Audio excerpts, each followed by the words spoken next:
I could feel myself getting sucked in deeper and deeper. You've heard Josh Fox's side of the story, but does everyone agree? It's an industry full of opportunity. Tonight, part 2 in our fracking special, we talk with the business owners. It's really helped the area.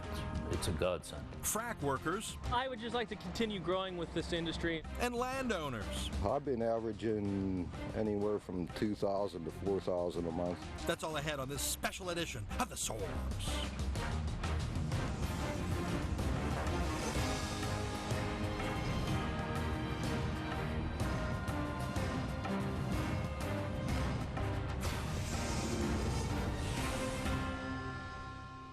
I'm here in western Pennsylvania, a place of rolling hills and beautiful meadows, picturesque little farms and pretty houses.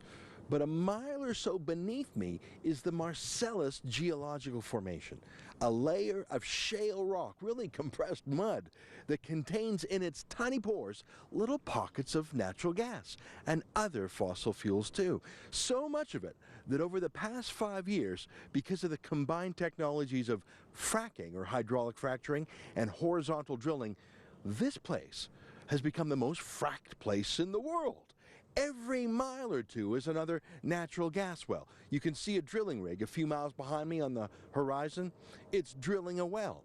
And on the top of the hill over there is a well that was drilled that's now being fracked. That's what all the trucks and the crane are doing up there. Yesterday we showed you that actual frack site behind me. There were 3 wells on that site, each getting fracked separately. First, what's called a perf gun was lowered into the well to create small punctures at the end. Next, water sand and fracking fluid were blasted into the well using the power of those massive engines of those fracking trucks.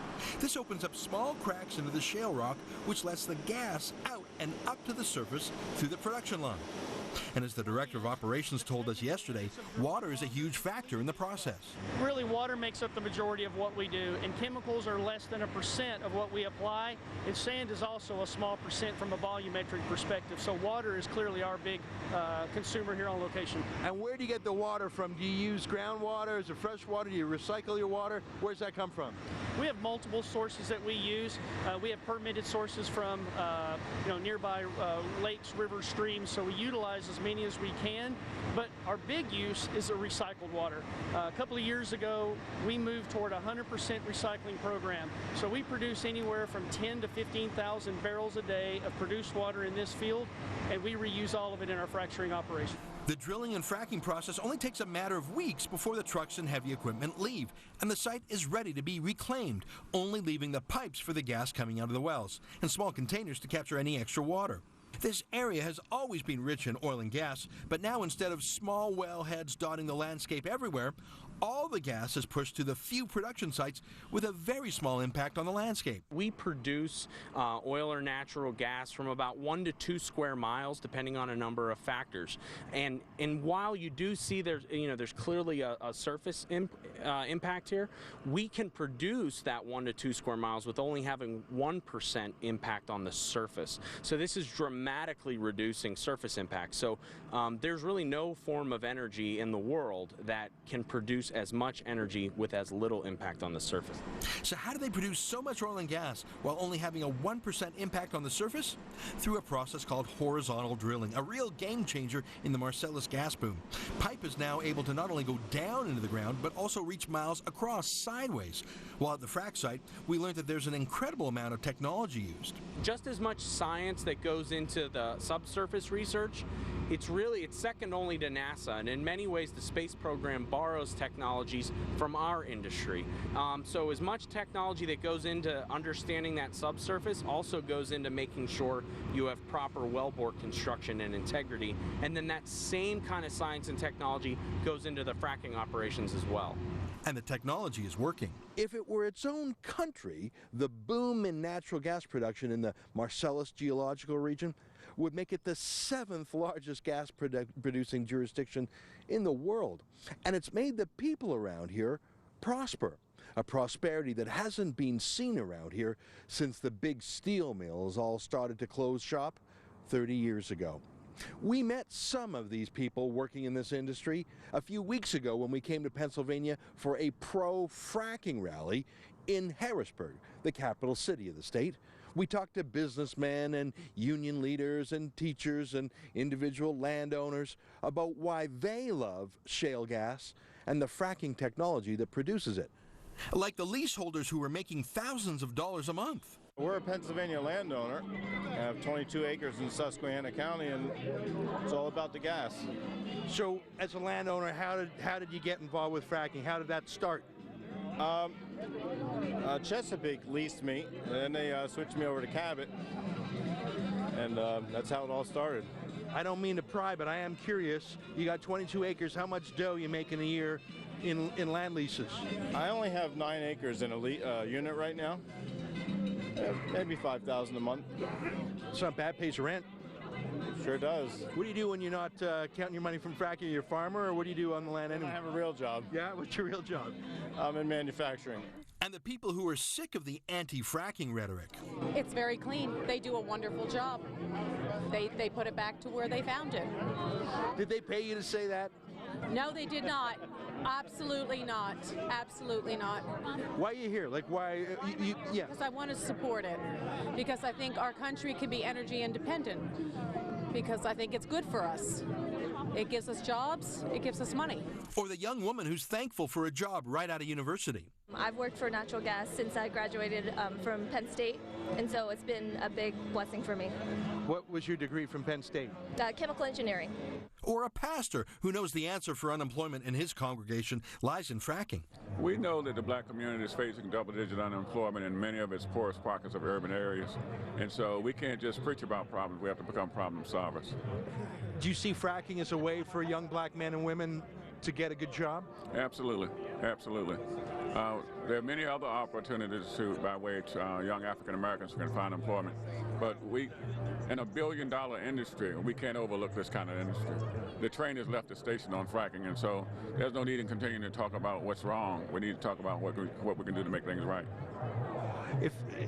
I noticed that there's some critics of fracking, but they seem to be big city elites. I'm talking about Yoko Ono, Sean Lennon, Josh Fox, the filmmaker. What are they missing? If you had one message to say to them, what would you say? I would say, don't become a part of the problem, be a part of the solution. Fracking is a part of the solution. Or this businesswoman who isn't pushing for more sociology degrees, but instead for the real physical money-making labor from the shale gas industry. A lot of it is getting people to see this industry as a viable place to work, that's someplace that is exciting, that's innovative, that there's great technology, and quite frankly, anybody who thinks about the energy industry would not describe it in those terms. And so that's the challenge. How do you get people to see it as the opportunity that it really is? I would say that fracking is the answer. I would say energy is one of the answers that can help change the unemployment rates. But there are lots of other things that are going on. Part of it is education. It's access to the right kind of education. It's curriculums that mirror what the industry's needs are. It's getting students to think about their success, and is it tied to a college degree? I would say for many that is absolutely true, but for some, those students who are mechanically inclined, who like to work with their hands, may find being a welder really interesting, may find being a pipe fitter really interesting. Some will find being a chemist or a biologist or a geologist or an engineer. And we as an industry have not done a good job translating those skills to our industry. These are hard-working Americans who are happy to have well-paying jobs. I work on the fluid ends. And how long have you been doing that? I've been with the company 12 years. Is it good work? Oh, yeah. Good pay? Oh, real good. I don't want to get personal, but I'm not going to ask you what you earn, but let's say the guy working right next to you. What would he earn a year doing what you do? Probably 60, 70,000. What kind of jobs are there? If you're in that part of Pennsylvania, is fracking pretty much the job there is, or are there other industries? Well, there's other industries. I mean, but you're not going to get the money that the fracking industry pays per hour. Yeah. And if you don't mind long hours, I get the feeling you don't mind long hours one bit. No. It's incredible to see the positive impact the shale gas boom has had on so many people. After meeting the friendly pro-fracking folks, we were invited back to Pennsylvania into their homes and businesses to see firsthand how everyone here in Western Pennsylvania is benefiting from fracking. Remember Brian Dixon, the young man who showed us around the frack site? He was actually born and raised in western Pennsylvania, wanting to stay near home, but knowing there were few other job opportunities in the Rust Belt, he was excited to learn about the jobs in the booming fracking industry. So Brian, what do you do here on the frack job? I am a division engineering manager for FTS, so I manage all the field engineers that work on these sites for all our division, the Northeast Division here. You seem pretty young to be a manager.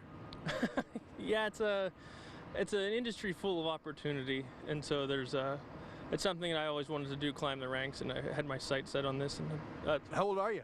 I'm 29. Oh my God! So you're a bit of a boss, is that right? Yeah. Like a boss. I think 31 people underneath me. Good Lord. So how did you're an engineer, what kind of training would that take? So I graduated from West Virginia University with a master's degree in mechanical engineering, and in 2008 Range Resources had drilled a well on my grandfather's on our family farm, and FTS was the hydraulic fracturing company that stimulated the well. And I knew that this was like an up-and-coming industry for our area, and I've lived here my whole life and I didn't want to leave, so I thought this would be the best way to stay here, and it's something that interested me.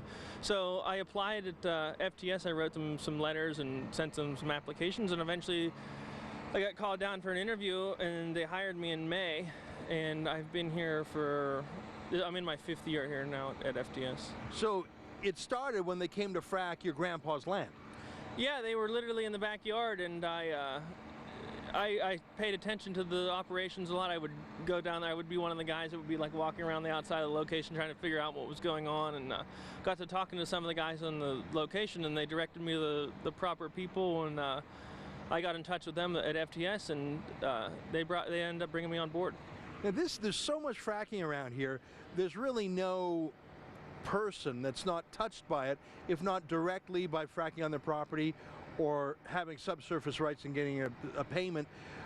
You know, just the jobs in the community, the tax benefits. This is really a fracking county, a fracking state.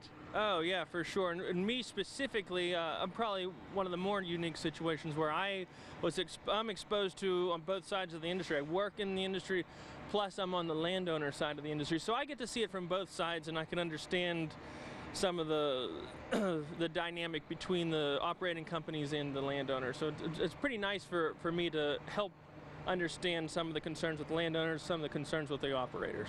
You know, in Canada, most of our subsurface mineral rights are owned by the Queen. So, you know, individual landowners typically don't get the rents for the resources. I think by having to deal with every little homeowner, I would imagine it makes an oil and gas company much more attentive to keeping in the good graces of the folks who live here. Very much so, because they have to work side by side with people like me, and just work that are from the landowner side and work in the industry, and just the general population. And we're fortunate enough to have a great relationship with Range Resources, and they're kind of a customer that puts the landowners first, and they put the utmost importance on having a good public image, and they donate a lot of money to different charities and stuff, as does FTS. They buy a lot of animals at the fair, at our local fair. I used to show pigs whenever I was in 4-H. I was big into that, and Range Resources came in, and they would at the end of the week of the fair, they would buy a lot of the animals and it really helps out the kids, and they donate all these animals back to the 4-H scholarship fund, which is a huge deal. I mean, that really goes a long way. So your family are farmers? Yes. Yeah, I grew up as a farmer. So, I mean, I've seen Gasland, the Attack movie by Josh Fox, and I've listened to the anti-fracking experts like Yoko Ono, who I think has a PhD in hydrogeology, I'm not sure. Sounds right. What would a farmer, what would someone who gets their water from drinking water from a well, what would they say? What was your grandpa say? His land was fracked. So before there was even a pad constructed, they came out and tested all the well water within thousands of feet of the drilling up. Sort of get a baseline of what it was like first? Right, and then they came back and tested it after the drilling and after the fracking, and there was absolutely no change to anything. Because the water, no way. Because you're fracking, what, 1.5 miles deep here. The water table's 100 feet deep, 200 feet deep? At my house, at my parents' house, where they tested the water, our well is hit water 36 feet. 36 feet from the surface, and so the well driller drilled another 70 feet for a 100-foot deep well, but you're really only talking about the 30 foot is where the water aquifer was. So the fracking is literally a 1 mile mountain of rock deeper from where the drinking water comes from. Yeah, exactly. So now that I'm on this side of the industry and I understand how fracking works and how a fracture grows, it's impossible for a fracture to grow from 7,000 feet in the ground all the way up to a 30-foot water table. Like just the pressure of the weight of the earth would make that impossible. Exactly. If a fracture was capable of growing up, it would reach at about 3,000 feet. The fracture starts to curve and start to grow horizontally like a pancake. So right now, the wells that we're fracturing here, the fractures are actually vertical slices in the ground. They're not. It doesn't look like a pancake that's lifting up the earth. It's not happening. The rock is splitting this direction, not this direction. So as you come up and up and up in the earth, and when you get to 2,000-3,000 feet, then it turns and it starts splitting it this way. So it can't go any higher than that. Now, I mean, Pennsylvania, there's been oil and gas here. I mean, Pennzoil, you can see the sort of the roots of that word. There've been oil and gas here for more than 100 years. I suppose folks here realize it's normal to poke a hole in the ground to get good things out of it. Sure, and my family's farm is surrounded by lots of the old. We're in fact on top of the Taylorstown oil field, which was a major oil field in the early 1900s, and we're used to seeing pump jacks, and not the oil field then wasn't nearly as big of a scale as something like this, but still we're used to this. Where the little pump jacks and the little small fields, there was just wells everywhere. Where this is, you just have one centralized operation, and this will cover up to 2 square miles it'll drain. So back in the day, before fracking and before horizontal drilling, which is the real way of eliminating all the little pump jacks, you would, between here and I know about 2 miles that way there's another rig, you would have had little pump jacks dotting the whole way, but now you have one here, 2 miles over you got one there. Yeah. Is that the new way? This big pad here, this covers, and this is just temporary. This will all be put back and it'll be a much smaller area. But this is covering up to, like I said, up to 2 square miles, where the little pump jacks, you might have 40 little pump jacks over 2 square miles. I mean, it's just way tighter spacing. Now with horizontal drilling and fracturing like this, we can cover a much bigger area with the same size footprint. Well, you're 29. What are your big plans for, way in the future when maybe you're 35? Well, I would just like to continue growing with this industry and continue working here in Washington County, where I don't want to leave. I'm kind of a homebody, so I'd like to stay here. We were doing about just under $1 million. We're just hitting over $6 million now in a 5-year period. Still ahead, the Pennsylvania shale boom is putting people to work, and not just on frac sites. We go to some of the local small businesses who are cashing in on the success of fracking. It's been decades since Western Pennsylvania has seen a growth industry. After the steel mills started to close in the 1980s, businesses were left scraping by. Young people moved out of town or out of state to find work. So when the shale industry came to town, it was more than just frac workers and leaseholders who benefited. It was small businesses too. Paul Batista is one example. His family business made the shift from supplying steel workers to supplying fracking workers, with everything they need for a frac site, from fire retardant clothes, safety glasses, gloves, to safety pylons. Sunnyside Supply is a go-to for the oil and gas industry. Sunnyside Supply is a family-owned company that's been around for 33 years. We were really hoping for the steel industry is our big customer base, but the steel industry was kind of leaving town back in late 70s, early 80s, and so we had to find a new direction of who do we sell to and who we market to. We stuck with the same line of products, just general maintenance products, maintenance, repair, and operating supplies. We started looking at research centers, institutions as hospitals and schools and that's really where we made our living at, and as we move forward. And it was right around 2004 when we seen the first Marcellus well was drilled 3 miles from our home, and I heard about it, and I went up and I started watching and asking questions. About 2008 is when we really pivoted towards oil and gas and decided to call ourselves an oil and gas safety supply place, and changed our products up, changed our lines up, took on some new lines that would fit the guys in the industry. So as these people came in, my thought was they didn't know where to buy anything, so we made friends with them. We put postcards on their pickup trucks on their windshields and stuff like that, where to find parts that they could purchase from us and where we were located. So that's really how we got started in the Marcellus and in the oil and gas business, and where we're at today. What do you make of the criticisms of fracking? I don't know if you've seen that movie by Josh Fox called Gasland. He paints a picture of devastation, of environmental devastation, of sad and disgruntled families and homeowners. You've been here for a while. You seem to know a lot of folks. Is that an accurate portrayal? I don't believe his movie's an accurate portrayal. Are there people that are disgruntled? Yeah, there's going to be people in any industry. You can't drive on the highway without a disgruntled person. Okay, we cannot please everybody in the United States. But we can work towards a good common good. So let's look at it and see what is right and what is wrong.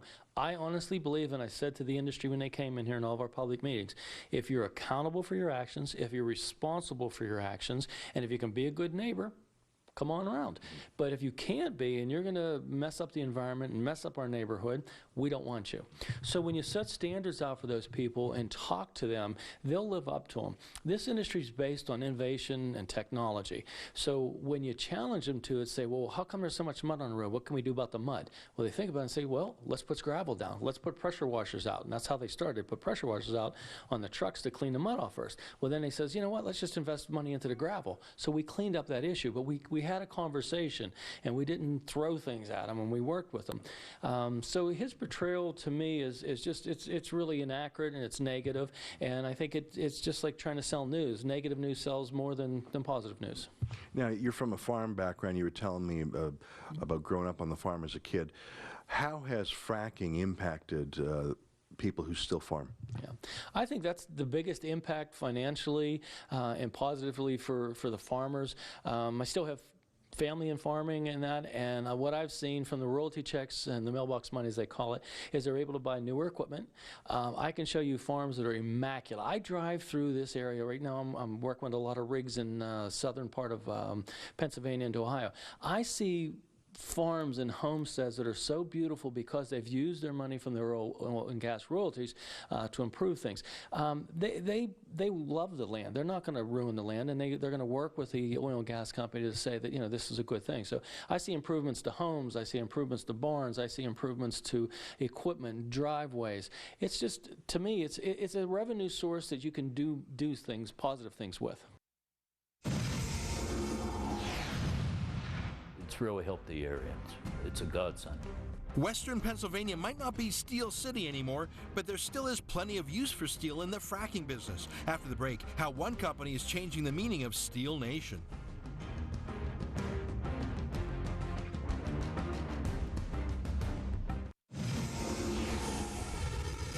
Western Pennsylvania has been economically iffy since the steel industry left town. So for those companies and people holding on to what opportunities were left, the 2008 recession hit hard.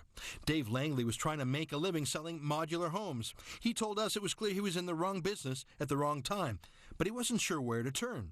That's when a friend brought him in to work at Steel Nation, an up-and-coming company that was set to thrive in the shale boom.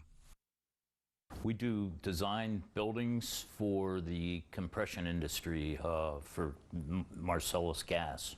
So how long's that industry even been around? I mean, Marcellus only took off, what, about 5 years ago? Yeah, about 2006. Kind of started kicking around here in western PA. So how many guys work with you? Now we have 8. 8? Correct. So you're building these little huts, these little buildings that dot the landscape. What kind of buildings would those be? What would they do for the gas companies? Well, they provide the insulation, the sound barrier for the neighbors to keep their compression stations quiet. Also, we provide ventilation for their buildings in order to keep the compressors running. Compressors typically run very hot. They need to have air exchanges in order to keep the fresh air in the buildings. So we'll provide that so the compressors are able to continue to operate. So what were you doing before the Marcellus boom came along? I mean, a lot of folks joined the industry 5-10 years ago. What were you doing before that? I've been self-employed since '92. I was in the mortgage industry for a while, and then I transitioned over into the modular home building. And I actually used our office here as a sales center for my customers. So this used to be a model home. Correct. Here, and you used to sell homes out here, but then what happened when the big real estate crash came in 2007, 2008? Yeah, but 2008, I saw business start to tick down a bit. Some of the government money wasn't there to fund some of the projects. I was doing some inner city projects with some of the counties around the area. And basically the writing started to get on the wall for me in about 2008, 2009. So at that point, I wasn't sure what I was going to be doing. Started trying to research a little bit about the Marcellus, knowing it would be a long-term opportunity here. And it just developed that way that I had a friend who was also snooping around the Marcellus industry, and he developed a reputation of providing the buildings, the steel buildings built around the compressor, and keeping the neighbors happy, keeping the compressors running, which provided that to his clients, and the business just grew from there. The reputation of his buildings and the satisfaction, and he was working out of his house. I was working out of this house. I have a sign out front where I put that I was selling my property, knowing that I couldn't continue. And he contacted me and said he was interested. Didn't have really the means to buy the property at that point. 6 months later, again, he contacted me, and we came to an agreement, and I would help. I had the financing in place, so I kind of helped him there. He paid me some money to help me through some troubled times and keep me out of real trouble. And from there, I didn't know what I was going to do. I thought I'd build a house and live in my house in my community and work from there out of the modular industry. Mark said, I'm growing. Why don't you come work for me? And at that point, what do you do? He's like, come over to my house. I'll show you tomorrow afternoon. Sat down. Hey, I can do that. And I need you to teach me a few things. And we came to an agreement, did it on a commission basis, and it's worked out for us. I was the third employee here at Steel Nation. We now have 8, ready to hire our 9th. So it's encouraging seeing the industry grow, seeing the job opportunities, the trickle down situation to the community. I've always lived by the rationale that people live paycheck to paycheck, and basically if they've got the money coming in, then they're going to be spending it. And you can clearly see that. All the new trucks and restaurants are full, hotels are filled. It's really helped the area. It's a godsend. If Marcellus Shale didn't, it sounds like the timing was perfect, just as the real estate market and the financial crisis was hitting. That's just when natural gas started to boom. If natural gas hadn't come along, what do you think folks around here would be doing? What do you think you would be doing? I don't know what I'd be doing. I don't even want to go there.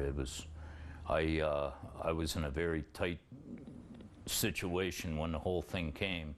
As far as, Washington and some of these communities. You mean Washington County? Washington County, yeah. Washington, PA.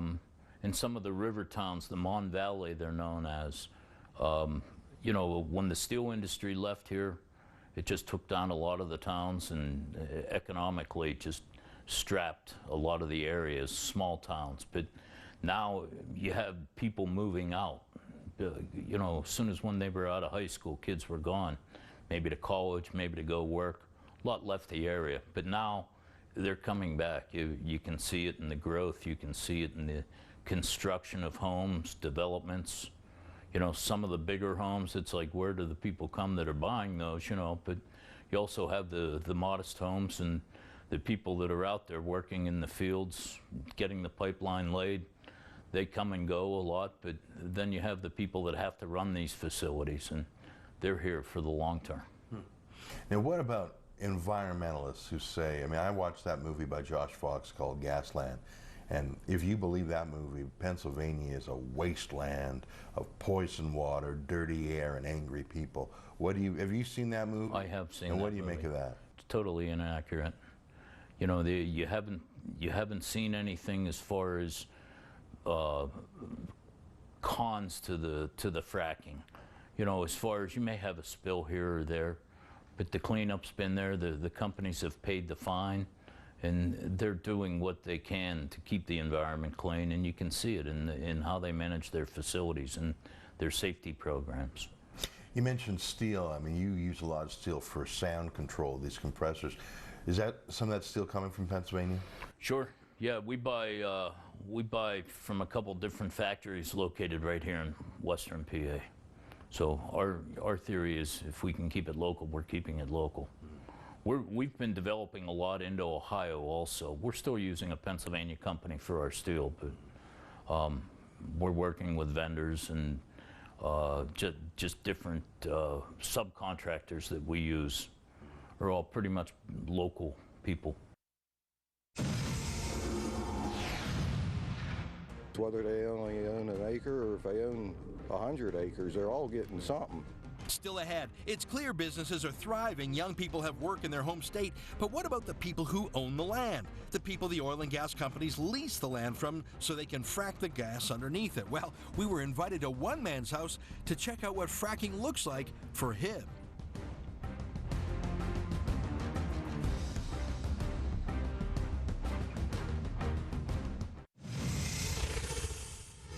So we went down to beautiful western Pennsylvania to check out what shale gas development actually looks like. The drilling, the fracking, and then the reclamation. We saw how small businesses are thriving by just providing supplies or infrastructure to the oil and gas companies.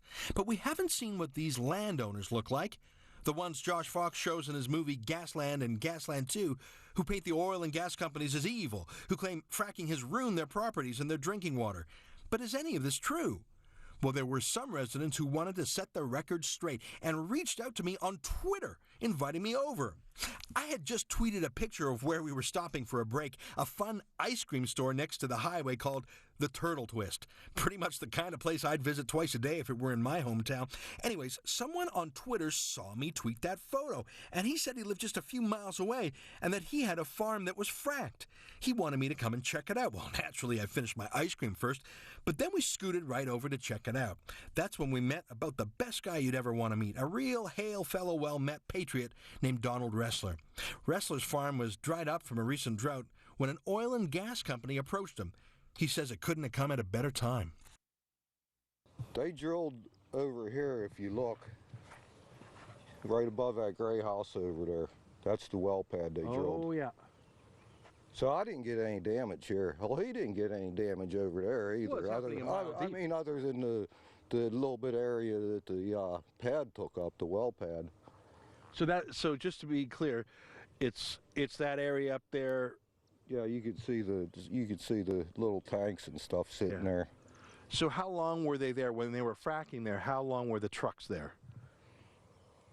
Well, it was back in 2010. Well, they were there for quite a few months. Yeah. So they were drilling. They drilled seven holes there, or 9 holes. It was either 7 or 9. I'm not sure. And so they went down horizontally under your property? Right, right. Now, how did they introduce themselves to you? Because you own your mineral rights. Right. So they came and they obviously negotiated a deal with you. Mm-hmm. How did that happen?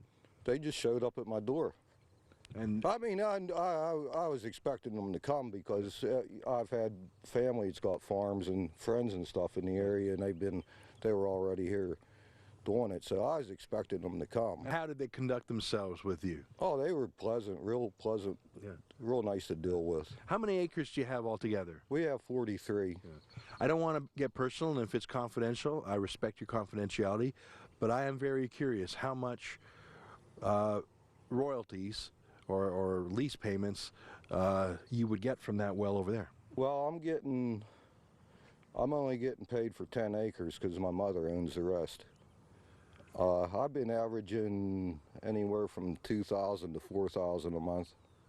And your mother's property, would it be proportionate? Like, would she be getting? She'd probably be getting at least twice what I'm getting. Yeah. That's pretty handy. Oh yeah, yeah. But I use what I'm getting to take care of the farm here. I'm not working anymore. What are you farming? Or so you hire a guy to do it for you, or what's growing down there? It's hay, and actually he was just here today plowing because he's getting ready to plant some corn. That's him up there on the hill over there. Yeah. He has a big dairy farm over the hill, and he leases the land off of us.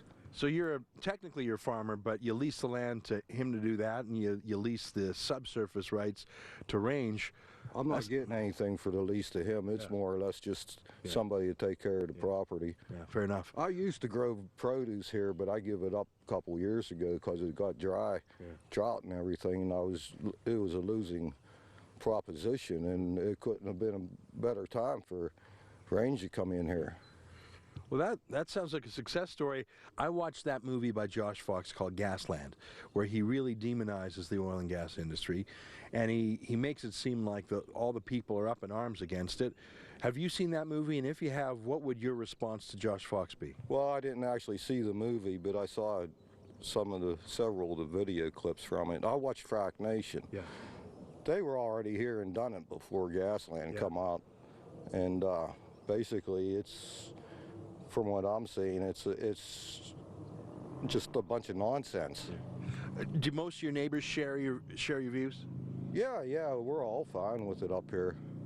It's a good income. Yeah, I mean, everybody's getting something because they all own their mineral rights, whether they only own an acre or if they own 100 acres, they're all getting something.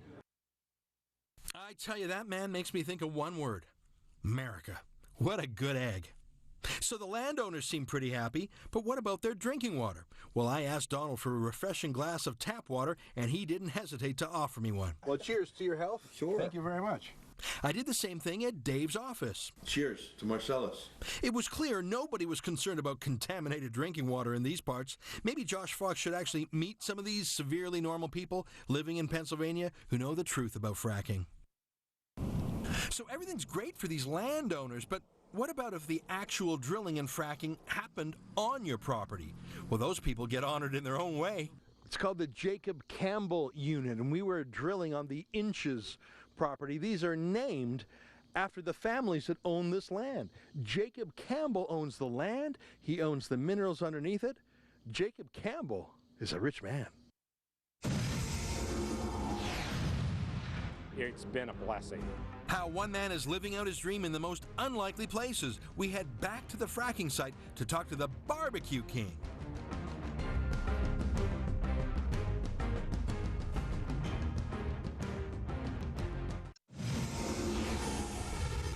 Frack sites operate around the clock with 2 12-hour shifts, hard at work 24/7. So what happens when these men get hungry? They're certainly working up an appetite. Frank Puskarich from Hogfathers has the remedy. He is arguably the most important role in the whole operation, feeding the men, and he does it well. Hey Frank, tell me a bit about yourself. What's going on here? I do a lot of the frack catering work for Range Resources and a lot of other companies in the area. We've made a great business out of it. Run anywhere from 2 to 3 of these trailers out each day. We go out twice a day. We go out 11 in the morning till 1 in the afternoon, and we go back out 11 o'clock at night till 1 in the morning. And we offer them drinks, coffee. Today we happen to have barbecued ribs. They call you the Barbecue King in Pennsylvania. Is that true? Yeah, kind of. I think it's more of a name given to me versus a name I hung on myself. But are you from Pennsylvania originally? Yes. So how do you get involved with this? I mean, it's a pretty serious operation. Let's take a look at, while we're talking, let's take a look at some of the ribs and stuff you got there. What you got there today? You got some. We have ribs. There's ribs today. There's baked beans today. Potato salad. Those are some pretty serious ribs.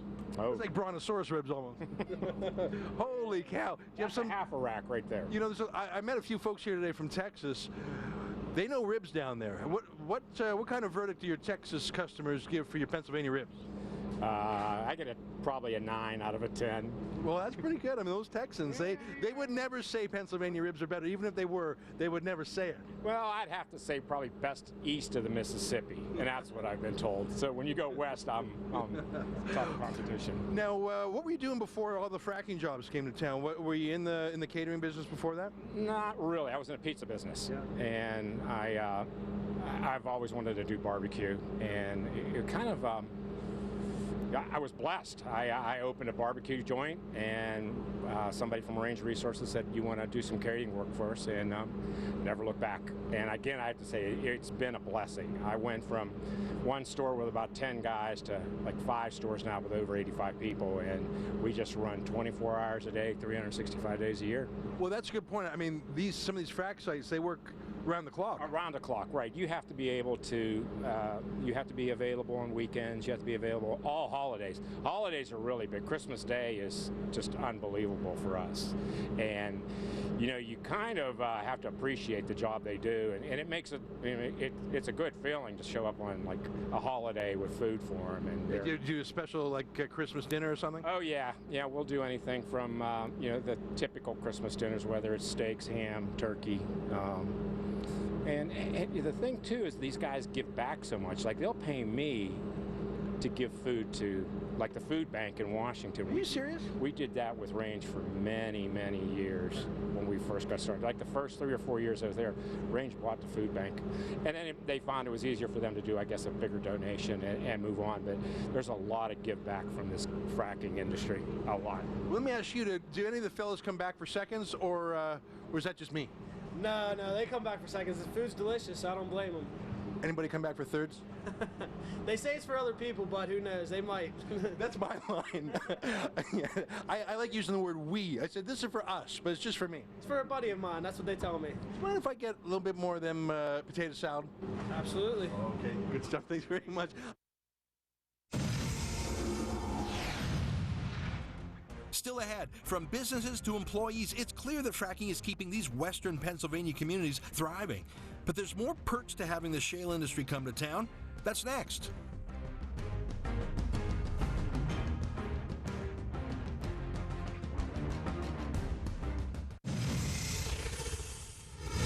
You know, I grew up in the country just west of Calgary, and I'll tell you one thing, we never had gorgeous paved asphalt roads like this, at least not where there were so few houses and cars around. This is one of the many small but noticeable benefits that fracking has brought to western Pennsylvania. Over $1 billion worth of roads and other infrastructure paid for by the natural gas companies, obviously for the benefit of their own vehicles, but also to the benefit of everyone else. Look, I have met so many people here in Pennsylvania who say the same thing. Fracking has brought prosperity and easier living. It's brought young people back to the state as jobs have grown here by the hundreds of thousands. I wish I could have told this story from Canadian provinces like Quebec or Nova Scotia, New Brunswick, all of which have fossil fuel-bearing shale rock a mile under their ground too. But for reasons mainly political and environmentalist, we have not fracked eastern Canada.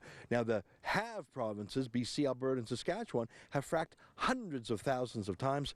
That's one of the reasons they're so rich. I hope that in the future I can do a story like I've done from Pennsylvania, from Quebec, Nova Scotia, New Brunswick. Until then, I'm Ezra Levant in Pennsylvania, saying bye-bye.